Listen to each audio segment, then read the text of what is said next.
The Anderson family was the picture of suburban perfection. Sarah and Greg Anderson lived in a beautiful two-story home in a quiet neighborhood. They had two children, Emma, a bright 10-year-old with a love for reading, and Noah, a 7-year-old with a passion for soccer. Greg worked as a successful lawyer, while Sarah was a stay-at-home mom who took pride in managing the household.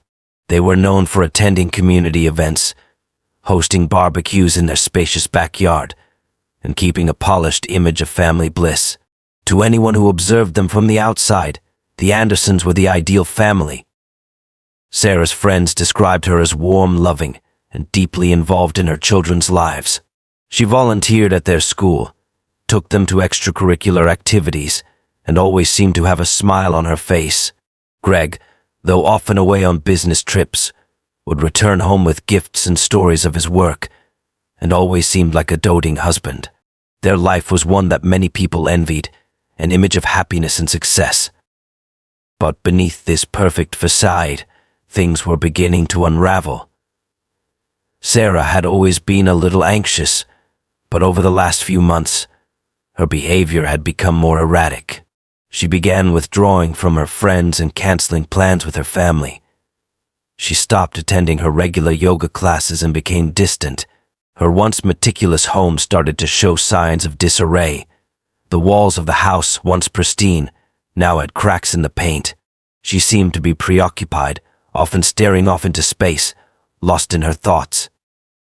Emma and Noah noticed the changes in their mother but couldn't quite understand what was happening. They remembered the days when Sarah was always present, always playing with them, or sitting down for dinner, asking about their day. Now she would often disappear into her room for hours, sometimes not even joining them for meals. It was as if something was off, but the children didn't know how to put it into words. Meanwhile, Greg, who was usually preoccupied with his law practice, began noticing his wife's strange behavior. He attributed it to the pressures of family life and his long hours at work. But even he could sense that something wasn't right. There were whispers of mounting financial difficulties, but Sarah was quick to dismiss any talk of money troubles. She reassured Greg that everything was fine, that it was just a temporary phase. What neither Greg nor anyone else knew was the extent of Sarah's hidden struggles. Bills were piling up, and her attempts to keep up appearances were beginning to take a toll on her. She had racked up debts in secret, gambling with their savings in a desperate attempt to salvage her finances. But instead of solving the problem, her actions only made it worse. The weight of it all began to crush her. The stress of trying to maintain the perfect family image while secretly falling deeper into debt started to break Sarah's spirit. She felt trapped, with no way out. Greg's frequent absences made it easier for Sarah to conceal the mounting pressure. But as time went on, she could no longer keep the cracks hidden. Her calm and controlled demeanor was slipping, and with every passing day, the facade she had worked so hard to maintain began to crumble, revealing a woman on the brink of a terrifying breakdown. As Sarah's world closed in around her, she knew she couldn't keep pretending everything was fine for much longer. "Hi, Lowell, how are you?" Greg Anderson's sudden disappearance was not immediately alarming to most people. He had a demanding job, and it wasn't uncommon for him to take impromptu trips for work. However, as the days passed and he didn't return, his absence began to raise questions. His colleagues at the law firm hadn't heard from him either, and his clients were starting to worry. Sarah, on the other hand, appeared strangely calm when questioned. She reassured the police that Greg had left on a business trip, as he often did, and that there was no reason to believe anything was wrong. But as the investigation progressed, cracks started to appear in her story. When the police initially arrived to investigate, they found Sarah's behavior oddly composed. She spoke with them in a manner that seemed rehearsed, offering them very little information about her husband's disappearance. She claimed Greg had left for a work trip the night before but had not contacted her since. No one could understand why Greg would leave without any notice, especially since he had been planning to spend the weekend with his family. His children, Emma and Noah, were confused and clearly upset, but they seemed more frightened than devastated. The more they spoke to Sarah, the more they began to sense that something was off about her calm demeanor. As the days turned into weeks and Greg's whereabouts remained unknown, the police grew suspicious. They began to dig deeper into Greg and Sarah's life. Their search through the family's financial records revealed troubling signs: unpaid bills, large withdrawals from their bank accounts, and hidden debts that neither Sarah nor Greg had mentioned. It was clear that the Andersons were in financial trouble, something they had worked hard to keep hidden. But what raised the most concern was the sudden disappearance of Greg, coupled with the mounting pressure Sarah had been under. Investigators began to focus more closely on Sarah. They discovered that in the months leading up to Greg's disappearance, she had been making erratic financial decisions. Large sums of money had been withdrawn from their joint accounts, and Sarah had taken out several loans under her own name, hiding them from Greg.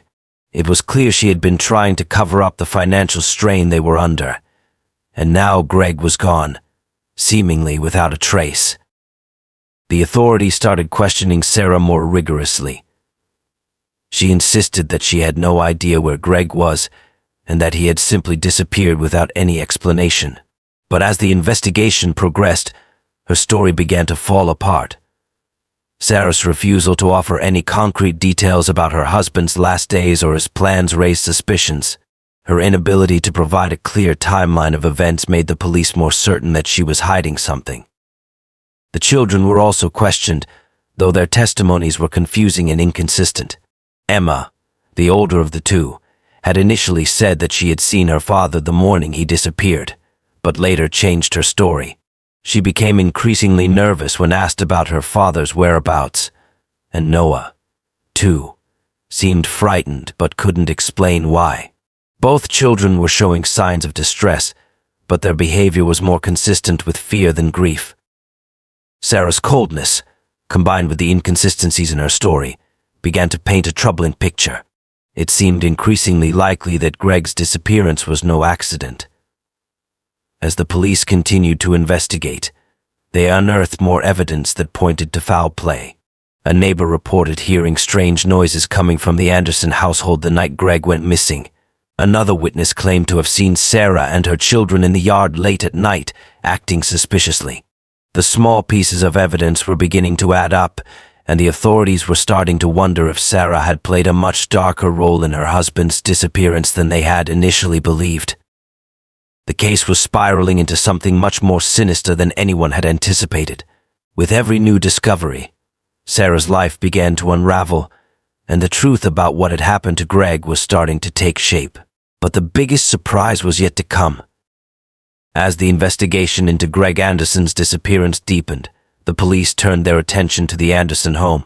The more they examined the family's surroundings, the more unsettling details emerged. Initially, Sarah had insisted that Greg had simply gone missing, but the mounting evidence told a different story. When the police began searching the house, they noticed something strange: a faint, blood-stained shirt hidden in the back of Sarah's closet. It was the kind of thing that raised immediate alarms. At first, Sarah claimed it was a result of a minor accident, but the stain was far too large and significant to ignore. The police then expanded their search to the garage, hoping to find some clue that could explain Greg's sudden disappearance. What they found next would shake the investigation to its core. Beneath the surface of the backyard, in a spot that had recently been disturbed, investigators discovered a shallow grave. The earth had been freshly dug, and the soil was still soft. As they carefully unearthed the contents, the horrifying reality set in. It was Greg. His body was found hidden away, and it was clear that he had been dead for some time. His face was unrecognizable, battered by blunt force trauma, and the signs of suffocation were evident. The discovery of Greg's body in the backyard was a chilling moment that confirmed what the police had begun to suspect. Greg had not just disappeared, he had been murdered.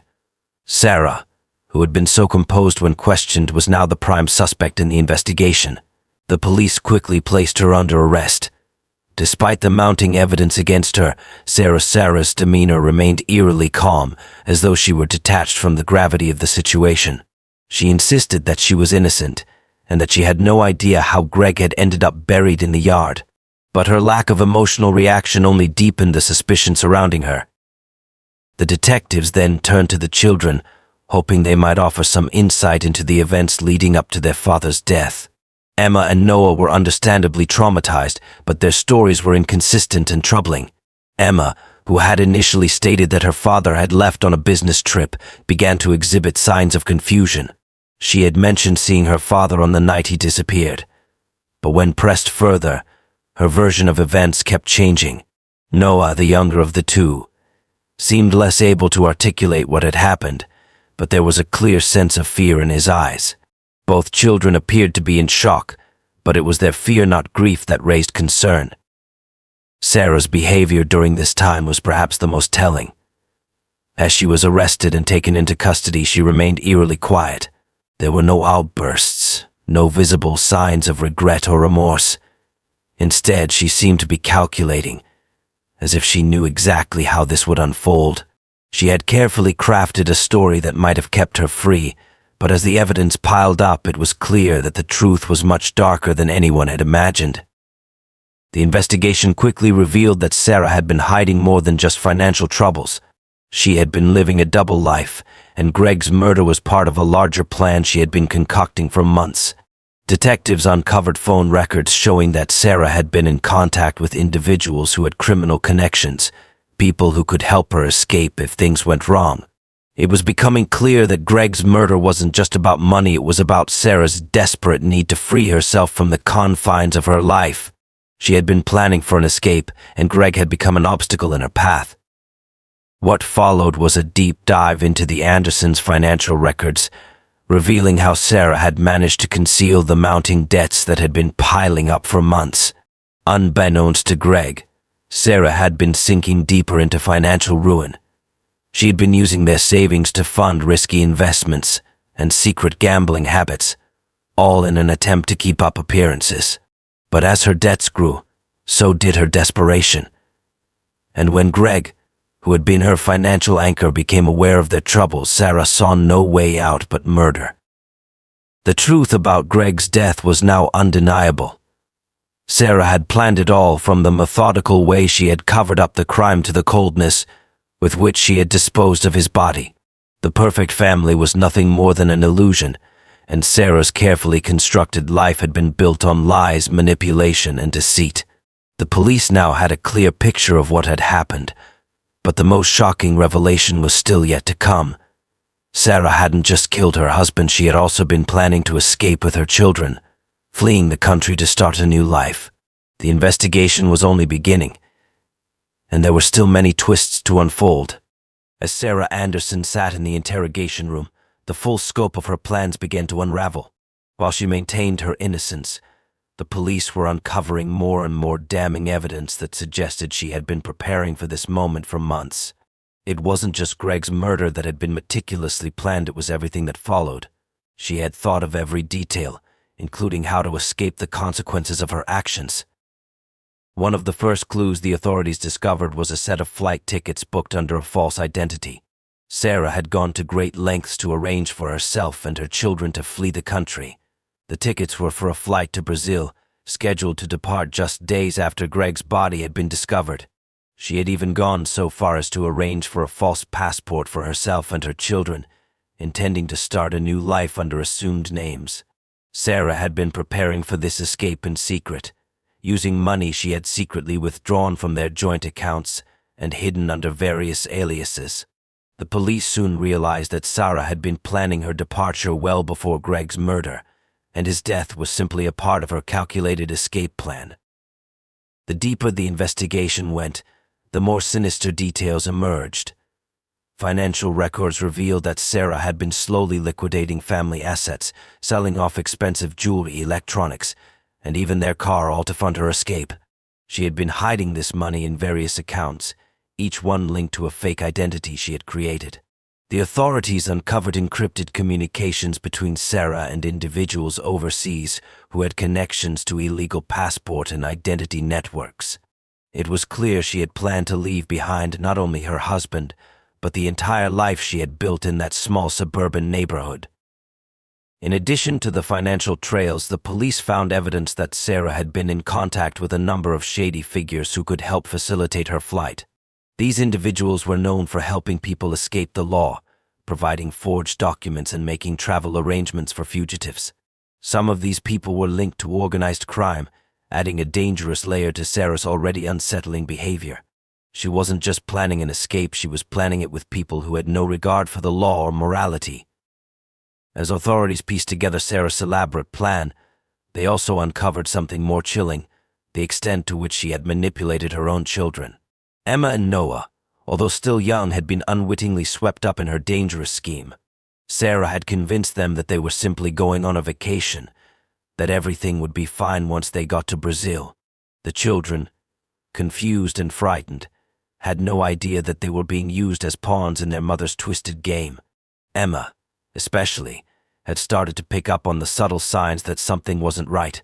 The constant secrecy, the late-night phone calls, and the packing of bags without explanation, all of it had left her uneasy. But Sarah kept the truth hidden, assuring her that everything would make sense once they were on the other side of the world. The authorities were racing against the clock. They knew that Sarah had just days before her scheduled flight, and they had to act quickly to prevent her from disappearing with her children. Surveillance teams were set up at the airport, and law enforcement worked with international agencies to ensure that she would not be able to board the flight.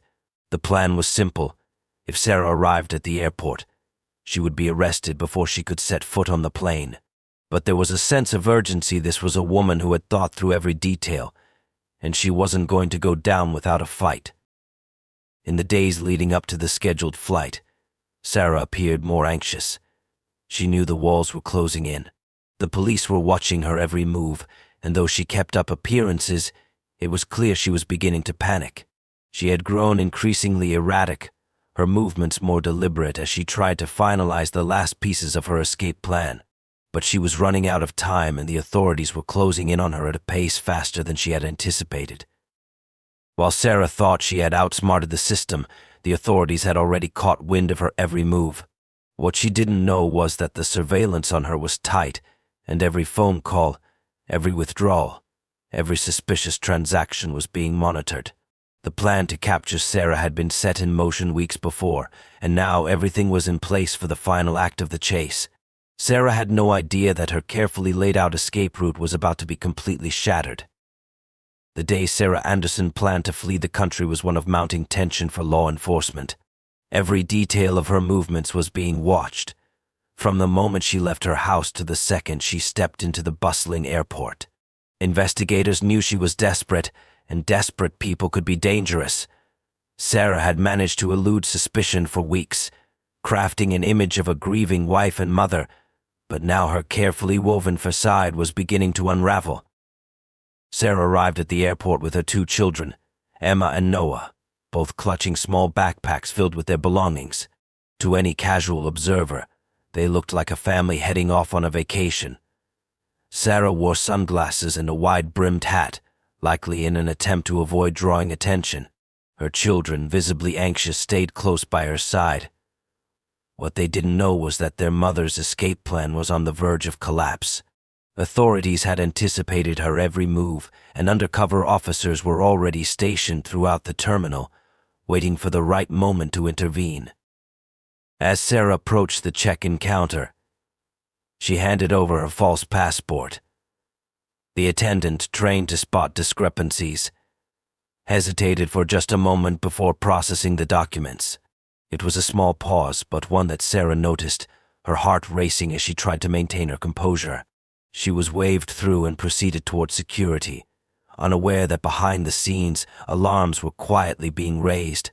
Her fake documents had triggered a notification in the system, alerting airport security and law enforcement teams to her presence.